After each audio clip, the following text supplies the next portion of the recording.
సిద్ధయ్య ఒక అఘోరి. వారణాసిలో అఘోరీలు ఉండే కీనారాం ఆశ్రమం నుండి తన సొంత ఊరికి తిరిగి వచ్చాడు. సంస్కృతంలో అఘోర్ అంటే భయం లేనివాడు అని అర్థం. అఘోరీలు శివభక్తులు. ఆ పరమశివుని కూడా అఘోరి అనే పిలుస్తారు. సిద్ధయ్య తన సొంత ఊరికి తిరిగి వచ్చిన తరువాత ఊరి చివర్లో ఒక చిన్న నివాసం ఏర్పరచుకున్నాడు. ఊరి జనం సిద్ధయ్య దగ్గరికి తమ సమస్యలకు పరిష్కారం కోసం వచ్చేవాళ్ళు. సిద్ధయ్య వాళ్ళ సమస్యలకు తగిన విధంగా పరిష్కార మార్గం చూపేవాడు. ఇక అప్పట్నుండి ఆయన్ని అందరూ అఘోరీ బాబా అని పిలవసాగారు. ఒకరోజు ఒకతను తనకు అత్యవసరంగా 1,00,000 రూపాయలు కావాలి, కాని ఎవరినీ సాయం అడిగినా కూడా ఎవ్వరూ ఇవ్వట్లేదని చెప్పగానే అఘోరీ బాబా ఇలా అన్నాడు, నువ్వు ఇంటికి వెళ్లి చూడు, లాకర్లో నీకు కావలసిన ధనం దొరుకుతుంది. ఆ వ్యక్తి అఘోరీ బాబా చెప్పినట్టే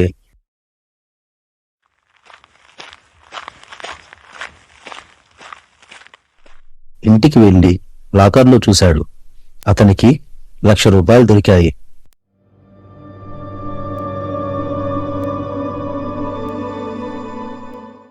సంతోషంతో అతను ఆ విషయం ఊర్లో అందరికీ చెప్పాడు.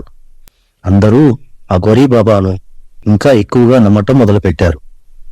తమ కష్టాలను తీర్చడానికే ఆ దేవుడు అఘోరీ బాబా రూపంలో వచ్చాడని జనం అనుకోసాగారు.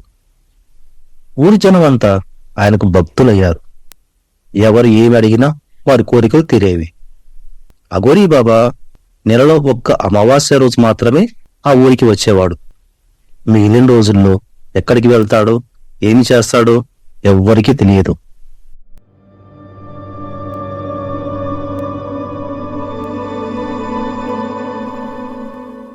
కాని ఆ ఊర్లో శివరాం అనే వ్యక్తి అఘోరీ బాబా మహిమలన్నీ దగ్గర ఉండి చూశారని కథలు కథలుగా అందరికీ చెప్పేవాడు.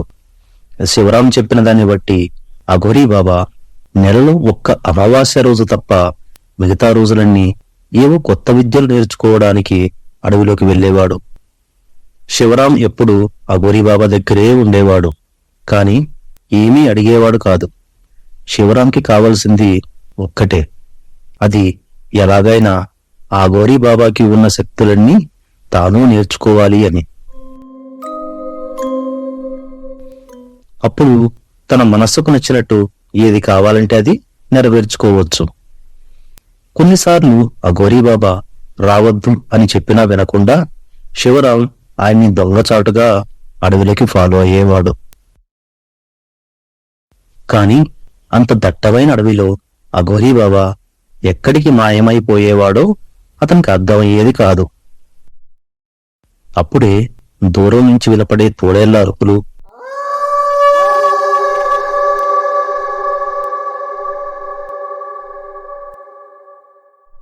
అతనికెంతో భయాన్ని కలిగించేవి. చేసేదేమీ లేక శివరాం వెనక్కి తిరిగి వచ్చేసేవాడు. అతనికి ఎలాగైనా అఘోరీ బాబాకి ఉన్న శక్తులన్నీ సిద్ధించుకోవాలి అని కోరిక. శివరాం ఒక అమావాస్య రోజు ధైర్యం చేసి అఘోరీ బాబాను అడిగేశాడు, బాబా, నాకు కూడా మీలాగే మీకున్నట్టు దివ్యశక్తులన్నీ కావాలి. దానికోసం నేను ఏమి చేయడానికైనా సిద్ధమే. నాకు ఏదైనా మార్గం ఉంటే చెప్పండి. అప్పుడు అఘోరీ బాబా, వద్దు నాయనా, నీకు ఏదైనా కావాలంటే నన్ను అడుగు, అంతేకాని నేను నేర్చుకున్న ఈ విద్య గురించి మాత్రం నన్ను చెప్పమని అడగద్దు. కాని శివరాం వినలేదు. బాబాజీ, నాకు మీ విద్యలన్నీ తెలుసుకోవాలి అని ఉంది. అప్పుడు నాకు ఏది కావాలో ఎప్పుడు కావాలో అవన్నీ నేనే స్వయంగా సిద్ధించుకోగలను. కాని శివరాంకి ఒక విషయం తెలియదు, ఆ విద్య చాలా ప్రమాదకరం.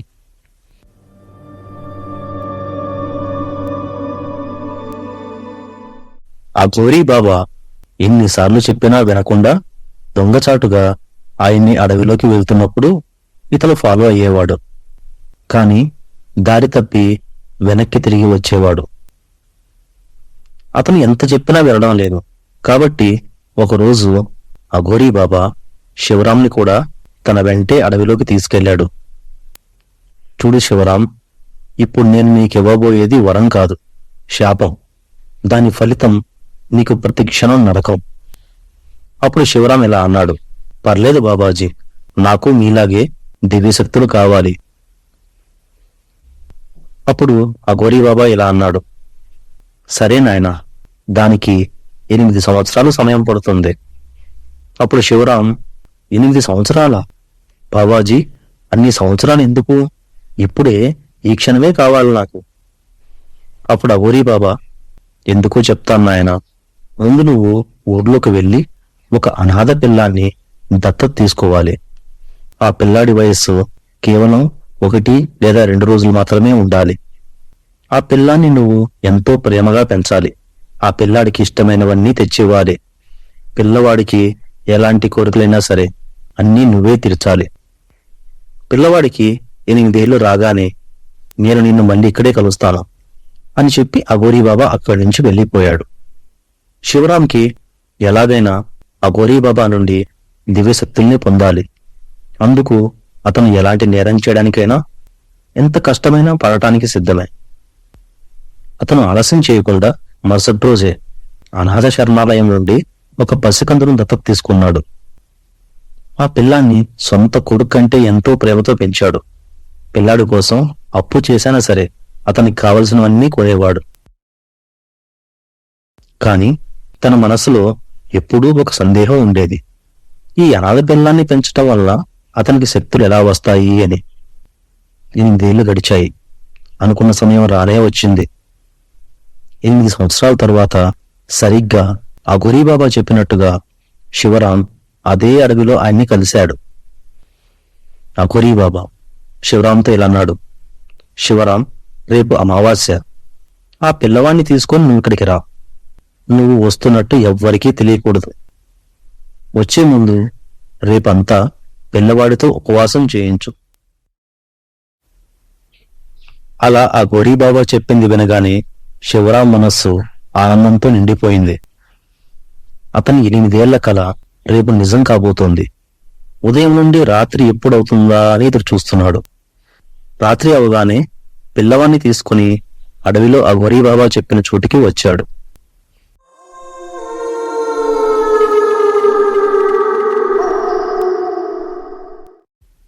ఆ పిల్లవాడికి అర్ధరాత్రి వేళ అడవిలో చాలా భయం వేస్తుంది. అఘోరీ బాబా వచ్చి పూజ మొదలు పెట్టాడు. తను ఒక కపాలం తీసుకువచ్చాడు. ఆ కపాలంలో రక్తం ఉంది. ఆ రక్తాన్ని హోమంలో అగ్నిలో పోస్తూ మంత్రాలు చదువుతున్నాడు. కొంతసేపటికి మంత్రాలు చదవటం ఆపేసి పూజ ముగిసింది అని చెప్పాడు. తను తెచ్చిన ప్రసాదాన్ని పిల్లవాడికి చూపిస్తూ అఘోరీ బాబా ఇలా అన్నాడు, బాబు, నీకు ఆకలిగా ఉందా? పిల్లవాడు ఉదయం నుండి ఏమీ తినలేదు కనుక అవును అని తల ఊపాడు. వెంటనే ఆ ప్రసాదాన్ని పిల్లవాడికి ఇవ్వగానే పిల్లవాడు ప్రసాదం మొత్తం తినేశాడు. అఘోరీ బాబా శివరాం చెవిలో ఇలా చెప్పాడు, ఈ పిల్లాడు ప్రసాదం తినగానే మంచినీళ్లు కావాలి అని అడుగుతాడు. అలా మంచినీళ్లు అడగక ముందే ఆ పిల్లాడి తలని ఈ కత్తితో నువ్వు ఒకే వేటుకు నరికేయాలి అని చెప్పి అఘోరీ బాబా ఒక పెద్ద కత్తిని శివరాం చేతికిచ్చాడు. అది విన్న శివరాం ఇలా చేయాల్సి వస్తుందని అస్సలు ఎప్పుడూ ఊహించలేదు. 8 సంవత్సరాలు ఎంతో అల్లారుముద్దుగా తన చేతులతో పెంచిన ఆ పిల్లాన్ని చంపడానికి మనస్సు రావట్లేదు. కాని అతని 8 సంవత్సరాల నిరీక్షణ ఈ రోజుతో ముగియనుంది. మనస్సుకి సర్ది చెప్పుకొని చేత్తో కత్తి పట్టుకుని పిల్లవాడి ముందుకు వెళ్లి నిల్చున్నాడు. పిల్లవాడు తినడం అవగానే మంచినీళ్లు కావాలి అని అడగబోయే లోపే శివరాం కత్తితో ఒకే వేటుకు ఆ పిల్లవాడి తలను తెగ నరికాడు. తల మొండెం నుండి వేరయ్యి దూరంగా వెళ్లిపడింది. దుఃఖంతో పెద్దగా ఏడుస్తున్నాడు.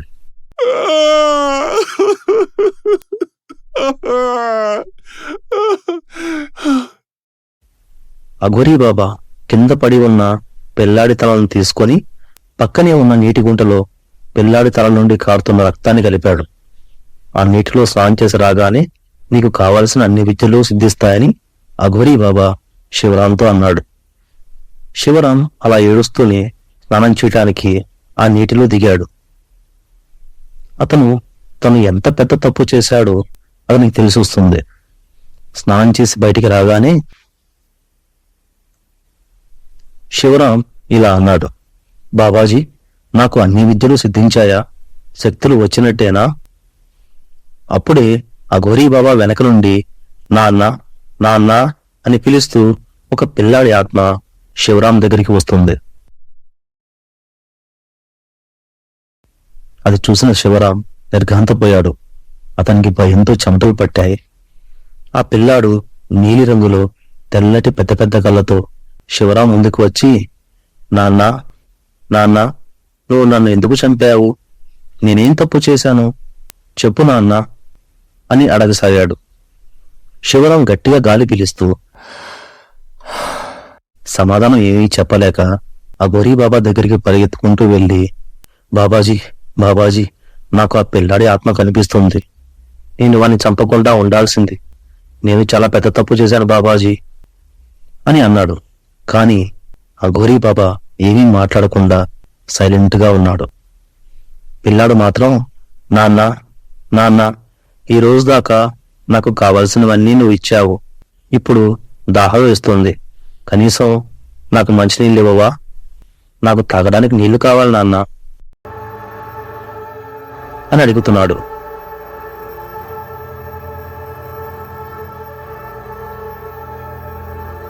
శివరాం, బాబాజీ, నన్ను ఇంకా ఆ పిల్లాడి ఆత్మ మంచినీళ్ళు అడుగుతుంది బాబాజీ. మీరే ఏదో ఒకటి చేయండి బాబాజీ అని అన్నాడు.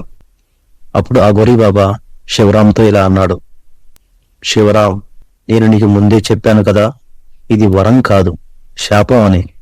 నువ్వు కోరుకున్న దివ్య శక్తులన్నీ నీకు సిద్ధించాయి. కాని ఈ పిల్లాడి ఆత్మ నువ్వు బ్రతికి ఉన్నంత కాలం నీ వెనకే ఉండి ఏడుస్తూ ఉంటుంది. నువ్వు ఎక్కడికి వెళ్తే అక్కడికి నీ వెంటే నీతోటే వస్తుంది. ప్రతి క్షణం నిన్ను మంచినీళ్ళు అడుగుతూనే ఉంటుంది. కాని నువ్వు నీ చేత్తో ఎప్పుడూ కూడా మంచినీళ్ళు ఇవ్వవద్దు. ఈ పిల్లాడి ఆత్మ నీకు తప్ప ఎవ్వరికీ కనపడదు. నీకు ఏమి కావాలన్నా ఈ పిల్లాడి ఆత్మను అడుగు, అది నీకు తెచ్చిస్తుంది.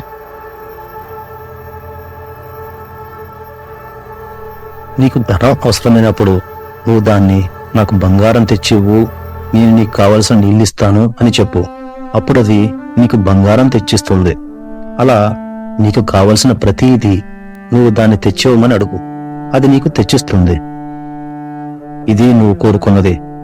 కానీ ఒక్క విషయం గుర్తుంచుకో, నువ్వు మంచినీళ్ళు ఇచ్చావంటే అది నిన్ను అని మొత్తం చెప్పకుండానే అఘోరీ బాబా అక్కడి నుండి వెళ్ళిపోయాడు. అది విన్న శివరాంకి ఒక పక్క భయం, మరొక పక్క తను చేసిన తప్పు. రెండిటి మధ్య ఏం చేయాలో దిక్కు తోచని స్థితిలో అక్కడి నుండి ఇంటికి పరిగెత్తడం మొదలుపెట్టాడు. పిల్లాడి ఆత్మ కూడా అతని వెంటే పరిగెడుతుంది. ఇంటికి వెళ్ళి డోర్ తీయగానే ఎదురుగా ఆ పిల్లాడి ఆత్మ, నాన్న, మంచినీళ్ళు లేవు నాన్న అని అడుగుతూ ఉంది. మంచం మీద పడుకున్నా సరే ఆ పిల్లాడి ఆత్మ వచ్చి గుండెల మీద కూర్చొని మంచినీళ్ళు ఇవ్వమని అడుగుతుంది.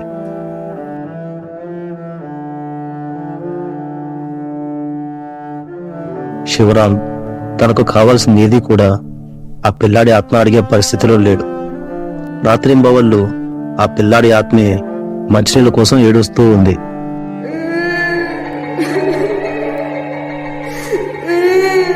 ఆ ఏడుపులకి మంచినీళ్ళు ఇవ్వమని మాటిమాటికి అడగడంతో శివరాం జ్వరంతో మంచం పట్టాడు. శివరాం ఎంతో అల్లారుముద్దుగా పెంచుకున్న కొడుకు కనపడకుండా పోయేసరికి ఇలా అయిపోయాడు అని ఊర్లో వాళ్ళంతా అనుకోసాగారు. శివరాం ఇప్పుడు అటు చావనూ లేక బ్రతకనూ లేక మధ్యలో అల్లాడుతూ తను చేసిన తప్పుకి ఆ పిల్లాడి ఆత్మను పదే పదే క్షమించమని అడుగుతున్నాడు.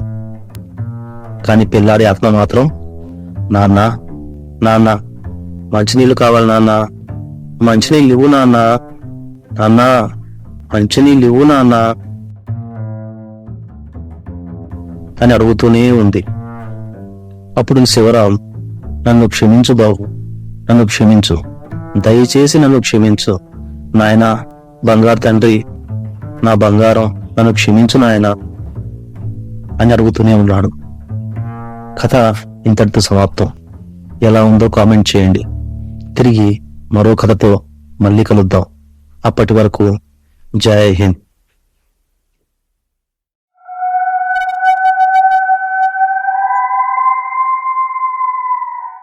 Subscribe to Skull Telugu Horror Stories.